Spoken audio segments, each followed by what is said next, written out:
It seems to me as though one of the big divisions between libertarians and socialists is that this whole employer-employee relationship. And people on the left often say, we can't have true freedom until you abolish this employer-employee relationship. You can't have employers renting people, and they also draw analogies to slavery. So I just would like your general thoughts on this. I mean, is there any way to resolve this issue? And just what is your thought on the employer-employee relationship? In an ideal, truly free society, would something like that exist, or would we all sort of be entrepreneurs? Falsely charging somebody that they own somebody because they have an agreement and they work with them.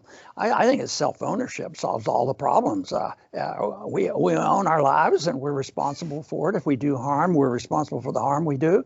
If we earn and are productive, it's those goods and services that we produce that are ours. So I think it's self-ownership is the whole thing. And the only rule you have to follow is the non-aggressive principle. You can't hurt people, can't lie, cheat, steal, or kill. Isn't it ironic that our CIA leaders have said, that's what I've been taught to do, lie, cheat, steal, and kill. And so that they have to, when Pompeo said that, I said exactly opposite of what we need. But we need voluntarism when it comes between worker and businessman. They can join unions, they can pressure, they can negotiate, they can do everything, but neither side gets any benefits. The worker, by forming unions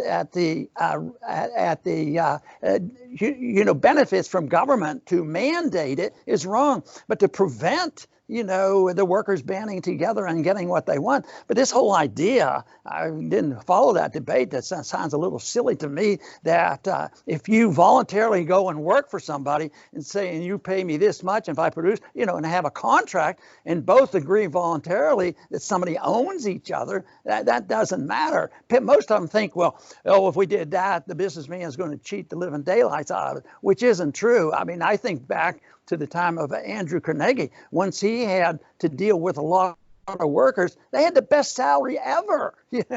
So capitalism really protects the workers. And when there's production out there, their negotiating power increases. And so I don't think that anybody should entertain the thought from a free market standpoint of view that somebody owns each other. But I think stick to the non-aggressive principle and think toward voluntarism and coming together. Most people accept this on social things. We're at a point now where people's personal, religious, and sexual habits, as long as they're not using kids and forcing people, they accept it. But as soon as you go to economics, that's different. I've actually had this little bit of a discussion like that with Barney Frank, and I got along with him real well. I said, look, Barney, you understand me real well on social issues and, on a libertarian viewpoint.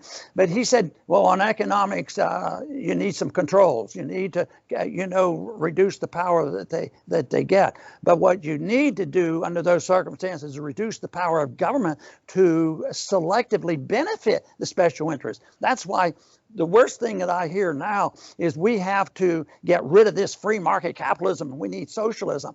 Well, that is a trap, and too many Republicans especially accept this idea that, yes, there's shortcomings in our free market capitalism that we have today, but we have cronyism, we have inflationism, we have government's controls and all the benefits. They have the advantage, so it has nothing to do with free markets. And that is the point that I think gets made very rarely.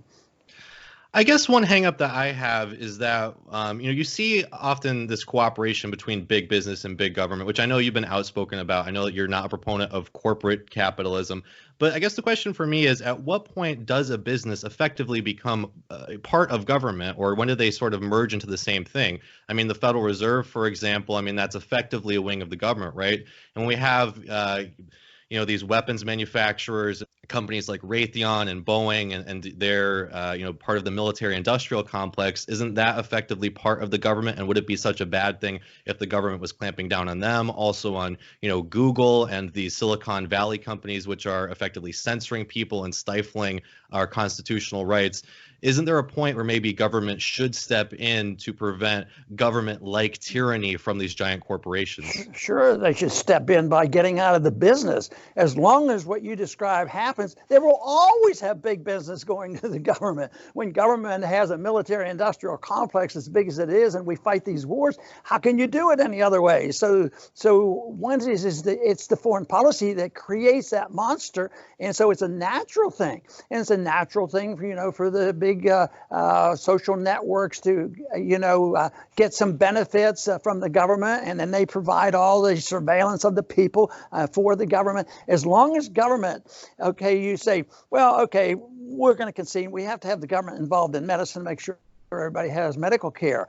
Well, yes, even though the argument could be that in a free market you get much better medical care. But let's say the government's doing it. Who's going to run it? Well, the special interests, the drug companies, the insurance companies. So that's natural. It's not like, okay, we're going to have the Obamacare, but we have to rein this in a bit and have a little bit more controls.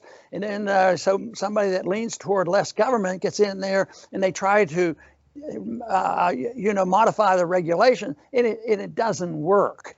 So you have to separate the two. Government should be very, very small. It should be there possibly, for national defense purposes, possibly, and the founders were very interested in having a sound currency that you couldn't counterfeit. They said if you're a counterfeiter, you could get the death penalty because those were the important issues. But they didn't ever intend that we provide social welfare and medical care and education and everything under the sun, because it always leads to bankruptcies, and it always leads to those incestuous relationships that you can't just deregulate. That is a natural consequence of the type of system that we have. You have to reduce the federal government and all governments by 80%, or they have to be very minimal to protect liberty. Let people voluntarily solve their problems at the most local level possible, and you'd get rid of most of the concerns you just expressed.